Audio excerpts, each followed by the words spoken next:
Bonsoir à tous, bienvenue à ce flash d'information. L'Institut national de formation judiciaire de Yamoussoukro ouvre ses portes. Il a été inauguré aujourd'hui par le Premier ministre Patrick Kachi, ce haut lieu de l'institution judiciaire dédié au savoir et à l'excellence dans l'application des lois et la protection des populations permettra d'améliorer de manière significative la qualité de la formation des animateurs de la justice par la mise à disposition d'outils modernes et performants. Alexis Bouedraogo depuis Yamoussoukro.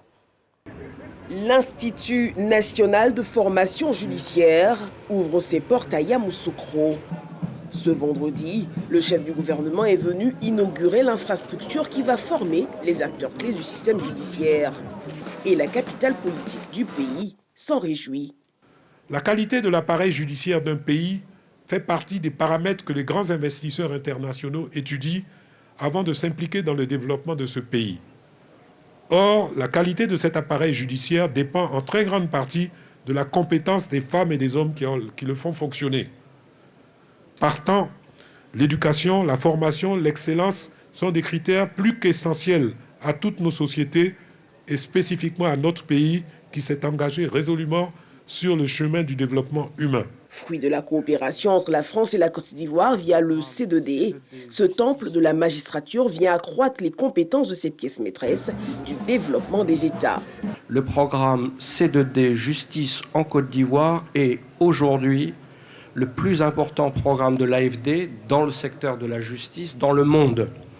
7 ans après son démarrage, le C2D Justice a permis la construction d'infrastructures importantes. Tous ces travaux seront livrés avant la fin de l'année 2021. Les nouveaux locaux de l'Institut national de formation des études judiciaires, mais également ceux du Centre de formation continue d'Abidjan, dont la réception est prévue en octobre 2021, vont permettre de former chaque année davantage de professionnels de justice. L'Institut, qui se positionne comme pôle de référence dans la sous-région, renforcera quantitativement et qualitativement ces personnes formées, avec à la clé des mises à niveau régulières pour une meilleure exécution du droit.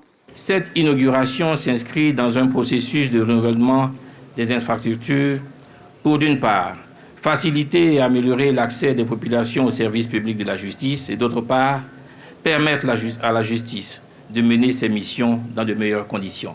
Le Premier ministre n'a pas manqué de saluer l'excellence des relations entre la France et la Côte d'Ivoire, qui à ce jour soutient des projets d'envergure. Pour Patrick Kachi, l'Institut vient épouser une vision, celle du chef de l'État Alassane Ouattara, de renforcer le capital humain. Parce qu'il est certain que l'acte que nous posons aujourd'hui constitue un jalon majeur dans la marche de notre pays vers une justice moderne, indépendante et accessible à tous. L'Institut national de formation judiciaire de Yamoussoukro sera le symbole même de notre Côte d'Ivoire. Cette Côte d'Ivoire en marche, qui regarde vers l'avenir, sûre de son destin, mais pleinement consciente des marches qu'il lui faut encore franchir pour atteindre cet horizon de 2030, dessiné par le président de la République, celui d'une Côte d'Ivoire solidaire, intègre et prospère.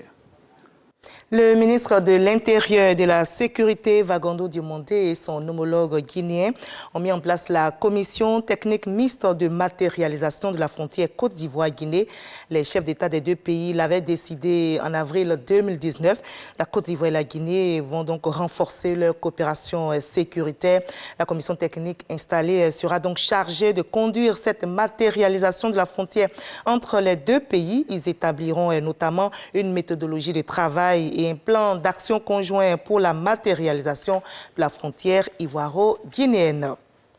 Il s'en est allé le 8 juillet 2020, mais ses œuvres continuent de parler pour lui. Les valeurs de travail qu'il a prônées de son vivant seront distillées aux jeunes à travers l'institut qui porte son nom, l'Institut de formation politique Amadou Gon Coulibaly, créé en la mémoire de l'ancien Premier ministre, a été inauguré aujourd'hui. Le ministre Alain Richard Donvayi, au nom du chef du gouvernement ivoirien Patrick Kachi, a invité toute la jeunesse à s'approprier les valeurs, travail, détermination, courage qu'incarne Amadou Gon Coulibaly.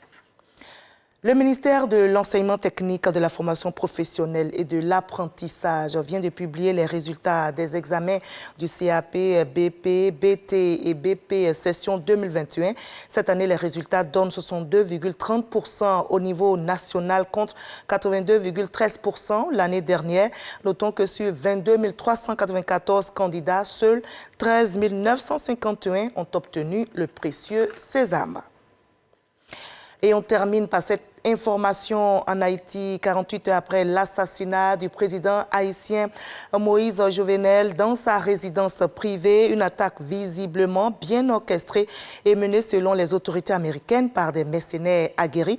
On commence à y voir plus clair sur la composition de ce commando. Et depuis cette nuit tragique, la police haïtienne traque ces hommes. Certains ont été arrêtés, d'autres tués et l'enquête se poursuit.